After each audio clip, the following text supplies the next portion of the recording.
Magandang araw po sa inyo lahat. Ako po si Father Eric Adoviso ng programang Kamanggagawa. Ang tatalakayin po natin ngayong araw na ito ay ang Collective Bargaining Agreement. At pinalad po tayo ngayon dahil meron po tayong isang bisita. Siya po ay dating representante ng partidong ng manggagawa. Karinay Magtubo. Magandang araw, Karinay. Magandang araw, Father. At nagpapasalamat ako na imbitan sa iyong programa. Maraming nalilito rito sa programa, sa salitang Collective Bargaining Agreement. Baka pwedeng ipaliwanag niyo kung ano itong Collective Bargaining Agreement. Oo nga. Collective Bargaining Agreement or CBA, no, sa katawagan ng mga manggagawa at employers, ito ay isang kontrata sa pagitan ng manggagawa at employer na represented ng union sa panig ng manggagawa at management sa panig employer. Sila ay nagne-negotiate ng terms and conditions of work, sweldo, rights ng bawat panig, at ito ay kanilang dinadaan sa proseso ng negosasyon at sa dulo ay magkaroon ng agreement at magbabind sa kanilang dalawa sa period ng 3 years or 5 years, conforme sa kanilang desisyon. Ito ay tadhana rin kasi ng ating saligang batas sa Article 13, Section 3, no, Social Justice Provision, na binibigyan ng karapatan ng manggagawa na magkaroon ng pakikipagtawaran sa management at binigyan din ng buhay ng labor code natin sa Article 250. So ito ay isang napakagandang proseso ng relasyon sa pagitan ng employer at saka manggagawa sapagkat nagbabind sa kanila isang kontratang na pagkasunduan nila sa pamamagitan ng isang negosasyon. Kung napakaganda ito, Karinel, bakit parang may negatibong imahe itong Collective Bargaining Agreement, lalo na sa panig ng management? Para bang ayaw nila? Kasi nung araw kasi, ang turing sa mga manggagawa ay social partner ng employer. Ibig sabihin, tinuturing siya na kabahagi ng kanyang negosyo, nakakatulong sa pagpaunlad ng kanyang korporasyon o kumpanya. Sa ngayon, sa panahon ng globalisasyon, na kung saan ay tumindi ang kompetisyon sa pagitan ng mga produkto at serbisyong gawa dito sa loob ng ating bansa, binibenta sa loob ng bansa at sa labas ng bansa, may iba ng turing sa mga manggagawa, lalo sa kanilang union at sa CBA. Ang CBA ay naging additional cost sa mga employers kasi pag meron kang CBA, kumbaga meron ka ng kontrata na meron kang increase sa sweldo sa loob ng 3 taon halimbawa. Meron kang sa loob ng kontrata na kinikilala yung existence ng iyong union. May mga pagkilala doon sa mga iba pang benepisyong dapat ibigay ng management sa loob ng 3 taon ng kontrata ng CBA. So, turing ng karamihan ng mga employers, kung meron silang CBA sa union, dagdag na cost sa kanila. So kung dagdag na cost, parang turing nila, nagmamahal ang presyo ng kanilang manggagawa at cost of production, kung kaya't sabi nila, hindi sila nagiging competitive. Kaya merong talagang masasabi nating hindi magandang pagturing sa karapatan na yon ng mga manggagawa, yung pakikipag-CBA, yung maraming employers ngayon, bunga ng pagbabago na rin ng ating sitwasyong pang-ekonomiya. Sa maiksing karanasan mo, ano ba yung kasaysayan? Bakit nagkaroon ng CBA? Anong kasaysayan? Saan nagsimula ang CBA? Yun nga, sabi ko nga, sa 1987 Constitution natin, tinadhana yan eh. Ang mga manggagawa ay bigyan ng karapatan mula sa kanyang pag-organisang union, pakipagtawaran yung CBA, concerted actions including the right to strike, security of tenure, at living wage. Isa din siyang pagkilala kasi doon sa pagkakaroon dapat ng industrial peace. Ibig sabihin na magkaroon ng kapayapaan sa industriya. Dapat ang exercise ng manggagawa sa kanyang karapatan mag-union at collective bargaining ay dapat bigyan ng garantiya ng Estado. So, noon pa man, bago 1987 Constitution, kinikilala na yan. Kaya lang dito sa 1987 Constitution, talagang minandate siya constitutionally. Constitutional mandate. So, ang layunin talaga niyan, magkaroon ng industrial peace at magkaroon ng certainty sa negosyo ng mga stability ng mga employees. Kasi ma-determine niya for a period of 3 years or 5 years, depende sa kontrata, ito ng kanyang gastusin, ito ng kanyang responsibilidad sa mga manggagawa na laman ng kanyang CBA. So, yun yung nilalayon ng collective bargaining. Magkaroon ng stability at magkaroon naman ng increases sa benefits ng mga manggagawa batay sa pag-unlad ng kumpanya sa panahong sila ay nandoon sa kanilang trabaho. So, pareho umuunlad ka. Oo. Yung negatibo kasing perception ay bunga yan ng sinasabi nilang pagturing naman ng mga employers na additional cost yung pagkaroon ng CBA. Kaya may malakas ngayon na assertion yung mga employers na para sa kanila, dapat wala ng union, wala ng CBA para walang additional cost. Sino ang humihingi na magkaroon ng CBA? Meron bang yung manggagawa, syempre, no? Merong requirements na dapat i-fulfill para magkaroon ng CBA. Number one, sa panig ng mga manggagawa ay dapat meron silang legitimate labor organization to represent yung workers, no? At makaroon niyan ng patunay sa pamamagitan ng Department of Labor and Employment na sila talaga ay pinili ng mga manggagawa, yung union na pinili na mag-represent sa kanila. So that's one. Second, may formal letter sa management that the union wants to negotiate a collective bargaining agreement. Tapos pangatlo, naki-engage na sila dun sa negosasyon. Sa proseso ng negosasyon, pwede sila mag-deadlock. Nandun naman Department of Labor to mediate o conciliate yung mga hindi nila pinagkakasunduan. Paano kung ayaw ng management? Pag ayaw ng management is, refusal to bargain.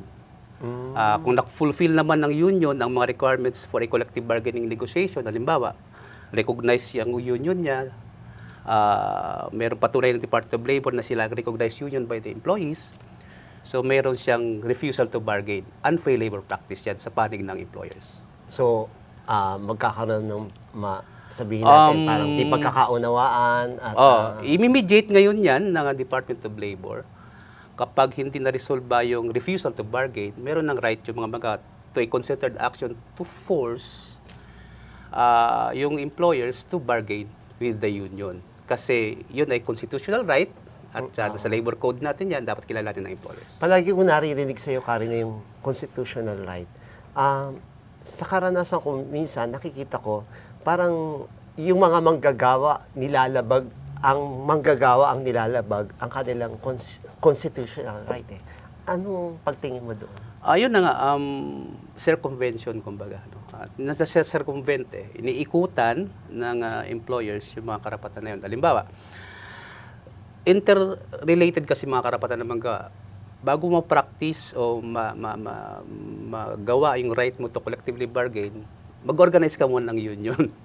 Kasi isang requirement yan, representation ng isang legitimate labor organization para magkaroon ng collective bargaining negotiations. So ginagawa ng mga employers, doon pa lang sa pagbubuo ng union, marami na silang mga pamamaraan upang iwasan ang pagbubuo ng union. So isa yon na hindi na kayo nag-perform na manggagayong right to collectively bargain kasi wala silang union to start with. Magbabalik po tayo sa ating programang Kamanggagawa.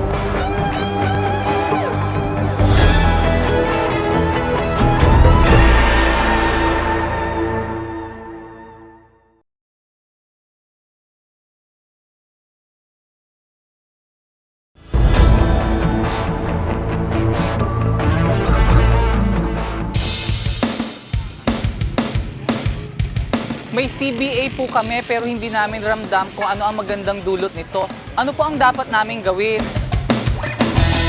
Nagbabalik po tayo sa programang Kamanggagawa at ang ating talakayan ngayon ay Collective Bargaining Agreement at ang guest po natin si Karine Magtubo. Karine, magbalik lang tayo dun sa ating talakayang Collective Bargaining Agreement. Ano nga ba talaga ang laman ng CBA at ano ang dinudulot nitong kagandahan sa mga manggagawa? Ang laban niyan ay wages, no? Sinabi ng economic benefits tsaka parang political benefits. No? Sa economic, wages, terms and conditions of work, ibig sabihin overtime pay, rest days, paternity leave, maternity leave. Pero ito nakatakda na sa Sa labor code, oo. oo. Pero pwede pa rin i-negotiate sa CBA yan, lagpas sa labor Pwede code. pang Oo, lampa. lagpas sa labor code. Okay. And then, andun yung political rights ng mga manggagawa in relation sa pagkilala sa kanyang union. Siyempre, kilala rin mo rin yung management prerogative, ilalagay din nila dyan. Tapos yung mga mechanisms to resolve disputes, yung grievance machinery nila. Ayun. So, pag pinagsama mo yan, hindi lang yan para sa manggagawa kundi para sa benepisyo din ng kapitalista or employers kasi anumang dispute at dahil kontrata nila yan, CBA nila yan, binded yung both parties.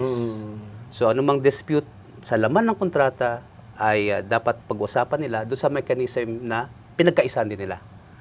So yung ibig mo sabihin, industrial peace. Oo, kaya nagkaroon ng stability ang relation kasi i-recognize mo yung benefits na bibigay mo sa sa public employers, i-recognize din ng manggagawa yung prerogative ng management sa operations ng kumpanya.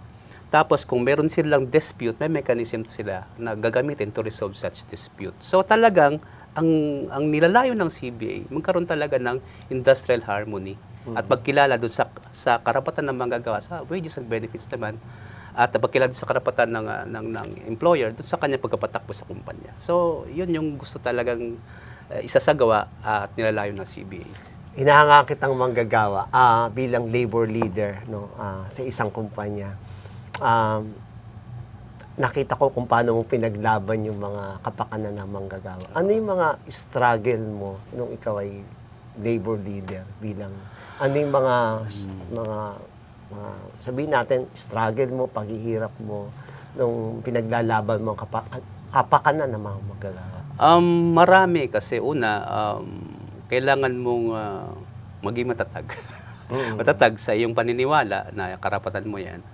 Pangalawa, sa hanay ng mga manggagawa, siyempre marami kaagad na hindi maniniwala. Kasi siyempre ang utak ng manggagawa primarily ay trabaho. So, i-engage mo siya doon sa mga education, sa diskusyon para doon sa kahalagahan ng pagbubuo ng union para ma-exercise natin yung karapatan natin sa collective bargaining.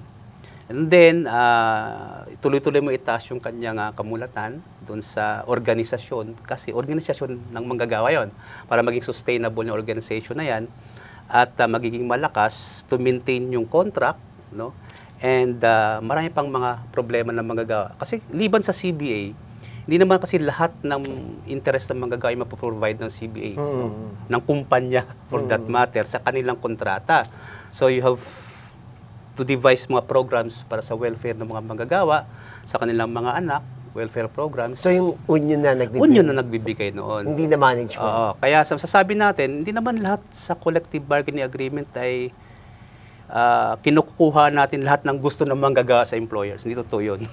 Kasi conforme naman sa kumpanya kung kaya niya lahat So magpo-provide din ng union ng iba pang mga programa para sa welfare ng mga manggagawa at kanyang pamilya labas sa CBA. Na hindi na binibigay ng No, hindi na bibigay. Scholarship fund, yan, cooperative, yung mga commodities na ginagamit ng manggagawa. So, pwede mag-form ng cooperative yung manggagawa para doon na lang umutang. So, sa madalit salita, lampas ito doon sa itinatda ng saligang batas, ng labor code. Parang function na yan ng union. Function. Kaya sinasabi nga nila na ang CBA naman sasabihin natin na marami dyan ay napakinabangan ng manggagawa in terms of wages and benefits, conditions of work, pero marami pa ng mga programa na pwedeng ibigay yung union as union para sa interest ng Sa isang balancing pananaw, nakinabang din ba ang management sa CBA? Oo naman, kasi ang CBA kasi para sa management, contract yan na dapat sundin. Okay?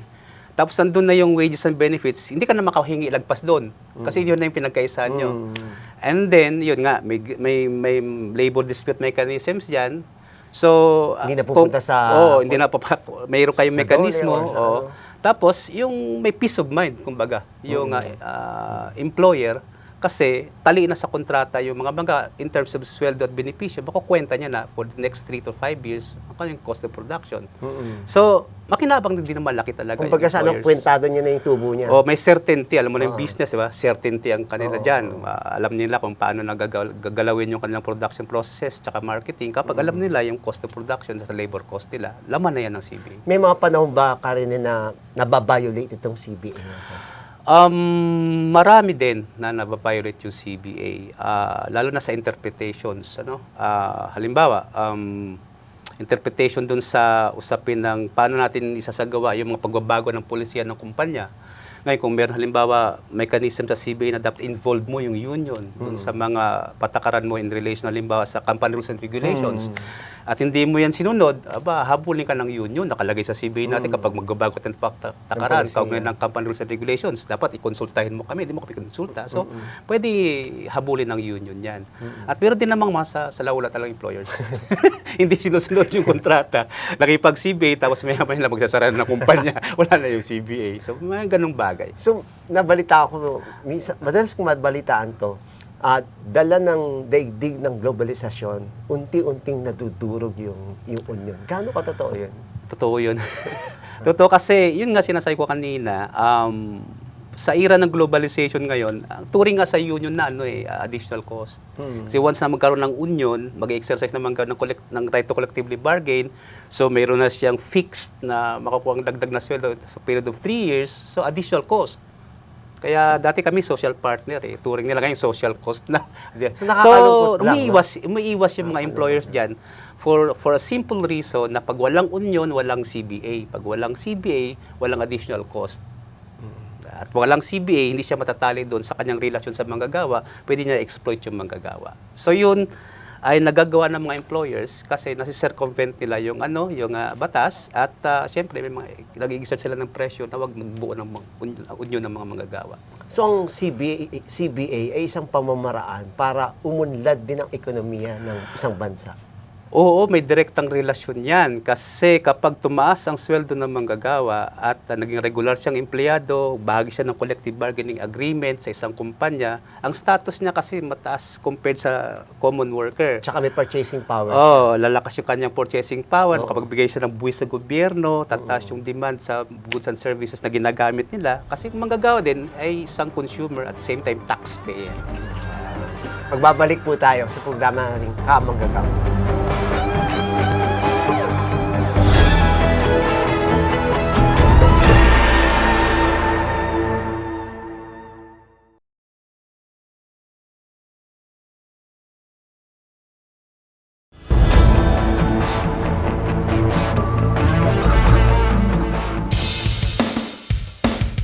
Nagbabalik po tayo sa programang Kamanggagawa.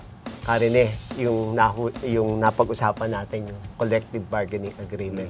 At yung huli natin talakayan tungkol sa globalisasyon, siguro para sa kabatiran ng mga nanonood sa atin, pwede bang ipaliwanag mo to medyo mabigat to, yung globalisasyon, anong epekto nito sa CPA? Nagbukas kasi ekonomiya natin Kumbaga, binuksan ng batay sa patakaran ng gobyerno, paglabas-pasok ng goods and services. Sa nilalayon sana na ang ating ekonomiya din ay makapag-export ng maraming produkto at serbisyo sa binuksan ding merkado sa daigdig.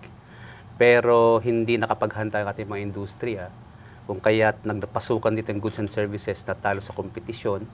At ang hinahanap nating merkado sa labas ng bansa naman ay hindi din naging malaki para mag-export ng marami. Ang net result ay nagbagsakan yung industriya.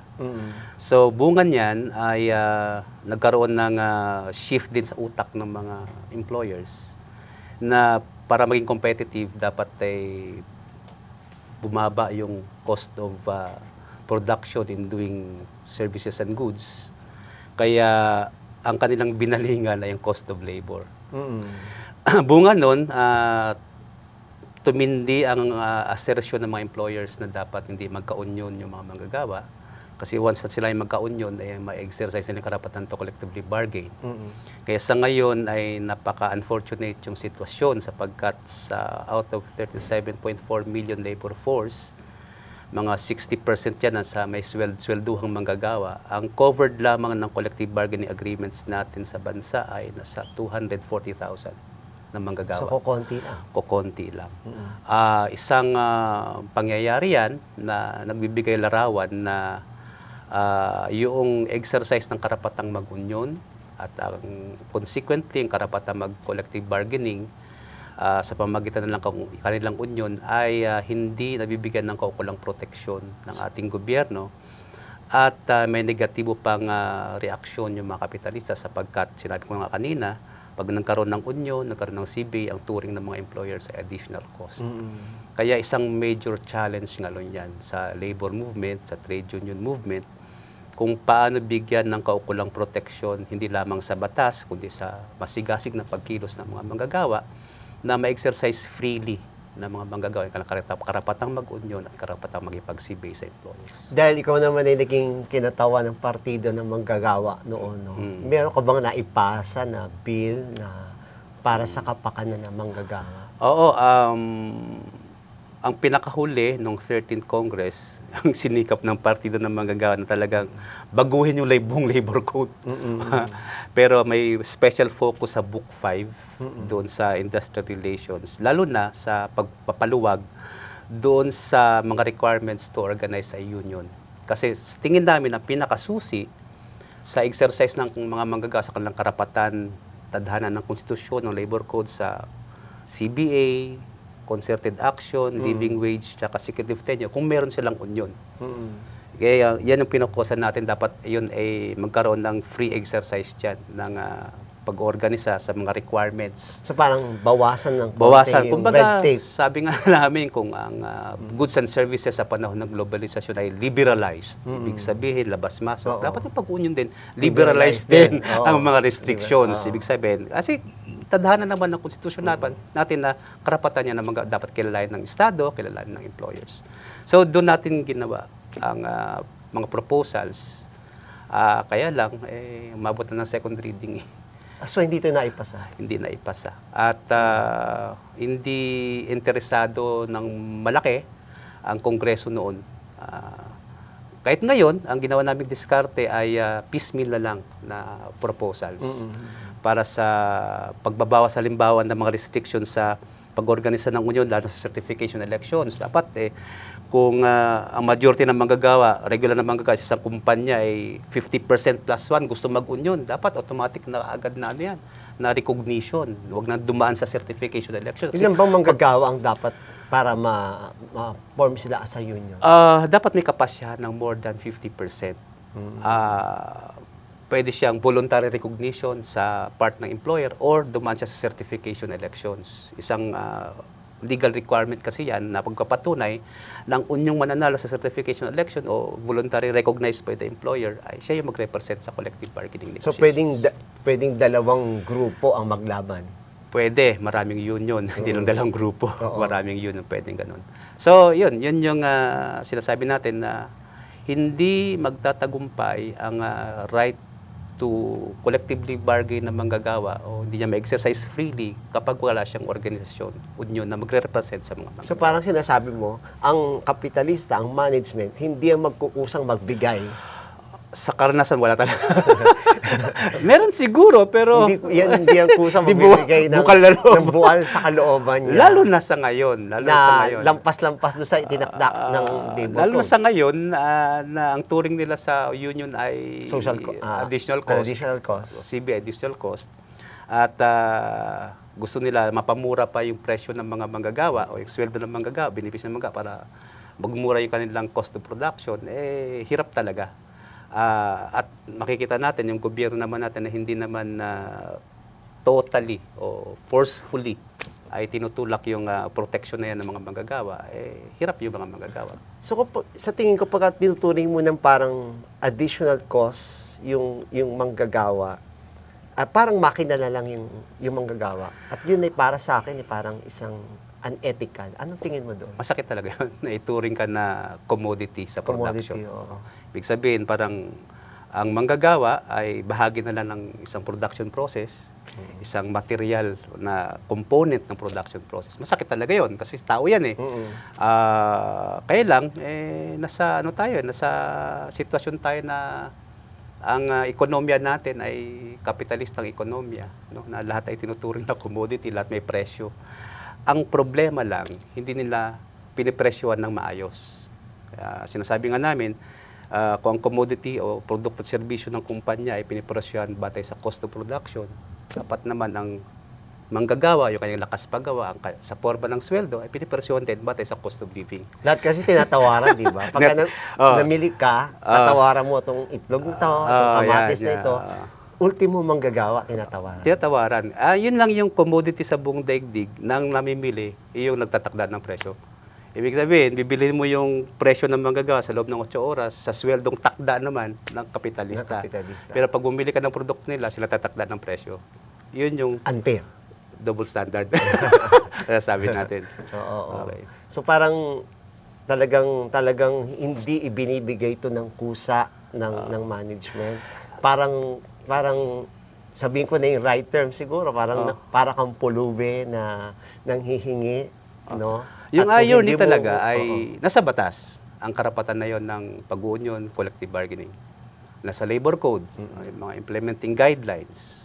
Pero, yun na nga, yung karapatan dapat mo i-exercise.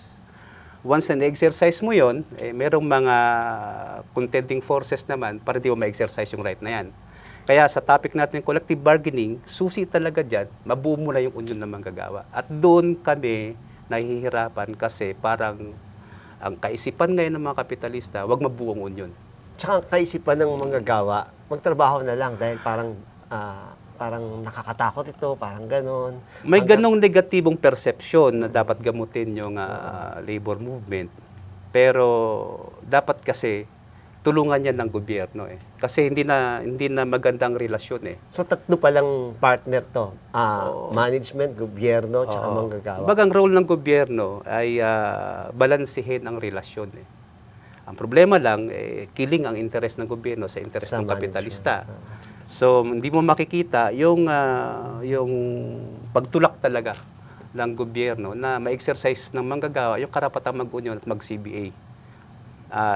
Banggit naman natin, kapag magkaroon ng ganong karapatan yung manggagawa, na-stabilize naman ang industriya, nagkaroon ng harmony, at eventually, makakatulong naman yan in the long run sa sustainability ng ekonomiya. Sapagkat ang manggagawa ay binigyan ng protection, bigyan siya ng regular na kita, at nagko-contribute din siya sa ekonomiya bilang consumer at taxpayer. Karen, matatapos na, maiksilaw oras natin. Baka meron kang mensahe para sa mga manggagawang Pilipino. Una sa lahat, nagpapasalamat ako sa programa na imbitahan tayo dito at nag-share na ating naiisip kaugnay ng topic ng collective bargaining. At sa tingin ko, ng mensahe namin sa mga manggagawa, may karapatan tayo tadhana ng konstitusyon na sa labor code.